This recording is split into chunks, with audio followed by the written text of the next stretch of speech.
Hello friends, welcome to my channel. ఈ వీడియోలో మాత్రం మనకు సీఎం విజయ్ జననాయకన్ మూవీ అయితే రిలీజ్ అయింది కదా. అది ఆంధ్ర మన బాలయ్య బాబు నటించినటువంటి భగవంత్ కేసరికి సీక్వెల్ అయినా లేకుంటే అదే రీమేక్ చేశారన్న మాత్రము చాలామంది అయితే వదంతులు వస్తుంది ఫ్రెండ్స్. ఆఫ్టర్నూన్ అయితే మనము మ్యాట్నీ షో అయితే చూడడం అయింది. దాంట్లో వచ్చేసి మనకి ఏంటంటే భగవంత్ కేసరిలో ఒక 20% మాత్రమే మన శ్రీలకు మరియు బాలయ్య బాబు మధ్య ఉన్న సన్నివేశాలను చిత్రీకరించడం జరిగింది. అది రీమేక్ చేయడం జరిగింది జననాయకన్ మూవీలో. మిగతా మొత్తం 80% మాత్రం తన సొంత సొంత స్టోరీతోనే మన విజయ్ అయితే నడిపించడం జరిగింది.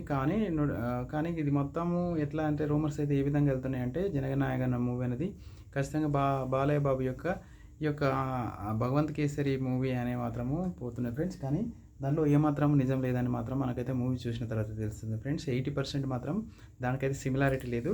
కాకుంటే ఇక్కడ వచ్చిన మెయిన్ ప్రాబ్లం ఏంటంటే ఇక్కడ జననాయక్ అనే మూవీలో కొన్ని హైప్ చేయడం వల్ల అక్కడ ఉన్న తమిళనాడులో ఉన్న ప్రజానీకానికైతే తొందర అయితే మూవీ అయితే రిలీజ్ కాలేదు.